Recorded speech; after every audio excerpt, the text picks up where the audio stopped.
எதற்காக இந்த போராட்டம் இவ்வளவு விரைவாக இவ்வளவு அவசரமாக தலைமை கழகத்தால் அறிவிக்கப்பட்டு இன்று நடைபெற்றுக் கொண்டிருக்கிறது என்பது உங்களுக்கு தெரியும். நேற்றைய தினம் இந்த ஆண்டின் முதல் சட்டமன்ற கூட்டத்தொடர் தொடங்கியது.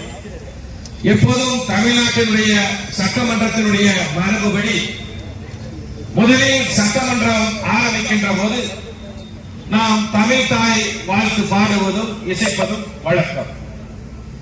இறுதியாக சட்டமன்றம் நிறைவு பெறுகின்ற போது நமது தேசிய கீதத்தை நாம் பாடுவதும் இசைப்பதும் வழக்கம். இதுதான் ஆண்டாண்டு காலமாக தமிழ்நாட்டிலே பின்பற்று வருகின்ற மரபு. ஆனால் நம்முடைய ஆளுநர் RSS இயக்கத்தை சார்ந்த ரவி என்ன சொல்கிறார் என்றால், முதலிலே தேசிய கீதத்தை நீங்கள் இசையுங்கள், பாடுங்கள் என்று குறிப்பிடுகிறார். நமது மரபை அவர் தூக்கி எறிகிறார். குறிப்பாக சொல்ல வேண்டும் என்றால், தமிழ் தாய் வாழ்த்து என்பது நம் தமிழ்நாட்டிலே நடைபெறுகின்ற அனைத்து அரசு நிகழ்ச்சிகளிலும் தமிழ் தாய் வாழ்த்து இசைக்கப்படுவதுதான் மரபு. இதற்கென்று தனியாக ஒரு அரசாணையும் இருக்கிறது.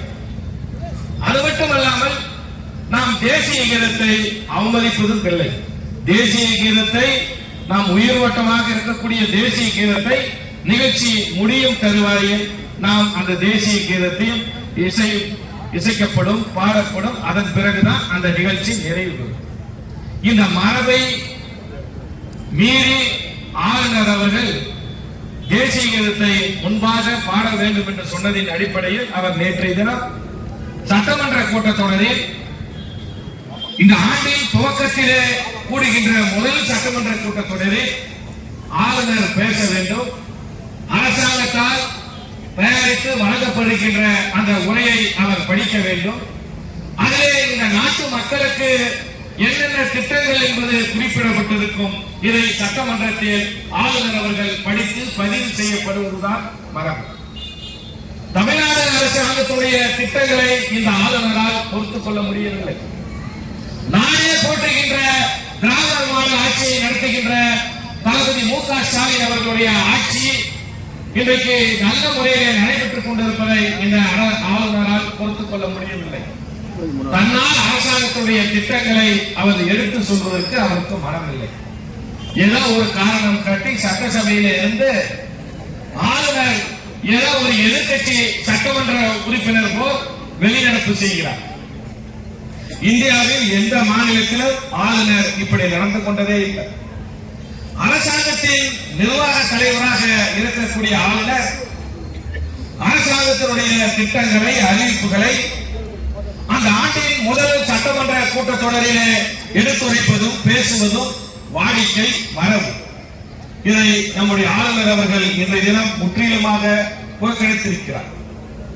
அது மட்டுமல்லாமல் தமிழ்நாட்டினுடைய நலனுக்காக, வளர்ச்சிக்காக தீட்டப்படுகின்ற திட்டங்கள் இவைகள் எல்லாம் ஆளுநர் ஒப்புதலுக்கு அனுப்பப்படுமானால் அதற்கு கையெழுத்து போடுவதற்கு வேண்டும் என்றே காலதாமதம் செய்கிறார். இதற்கு நாம் இரண்டு உதாரணங்களை இங்கே எடுத்து கூறிட முடியும். தமிழ்நாட்டிற்கே உரிய, தமிழ் இனத்திற்கே உரிய, தமிழ் மண்ணுக்கே உரிய பாரம்பரிய மருத்துவம் சித்த மருத்துவம். இந்த சித்த மருத்துவ கல்லூரி திருநெல்வேலி பாளையங்கோட்டையில இருக்கிறது, சென்னையில இருக்கிறது.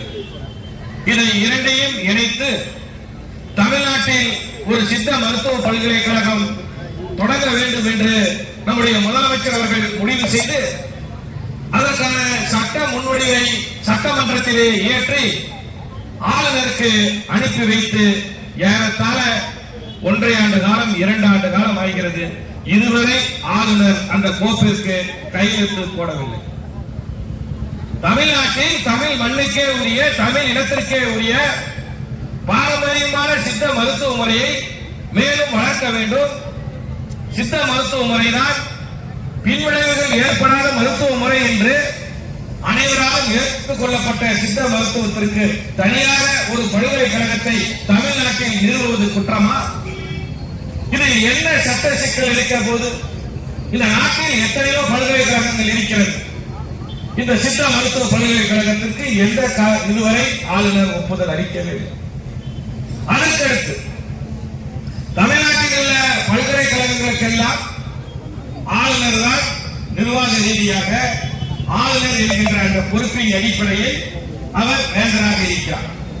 வேந்தராக இருக்கின்ற ஆளுநர் அவர்கள் பல்கலைக்கழகத்தில் அந்த துணைவேந்தருடைய பதவி காலம் முடிகின்ற போது அந்த துணைவேந்தரை நியமிக்க வேண்டும், அது உரிய காலத்திலே நியமிக்க வேண்டும், அதற்கு ஒரு குழுவை அமைக்க வேண்டும். இந்த பணிகள் வேண்டும் என்றே காலம் தாமதம் செய்து தமிழ்நாட்டிலே உயர்கல்வியை தடை செய்யும் விதமாக ஆளுநர் செயல்பட்டு வருகிறார். அரசாங்கத்திற்கு எந்தெந்த விதத்தில் நல்ல பெயர் கிடைக்குமோ, அரசாங்கத்துடைய திட்டங்கள் மக்களுக்கு போய் சேர விடாமல் எப்படியெல்லாம் செய்ய வேண்டும் என்று ஆளுநர் ஒரு எதிர்க்கட்சியை போல் செயல்பட்டு வருகிறார். இன்றைக்கு நாடே போற்றுகின்ற அரசாங்கம் தமிழ்நாட்டினுடைய அரசாங்கம். பக்கத்து மாநிலத்தில் முதலமைச்சராக இருக்கிற சந்திரபாபு நாயுடு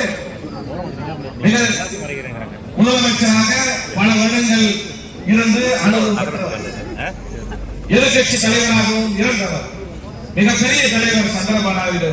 அவர் கூட தமிழ்நாட்டில் இந்த அரசாங்கம் எப்படி செயல்படுகிறது என்பதை பார்ப்பதற்கு ஒரு குழுவை அமைத்தார்.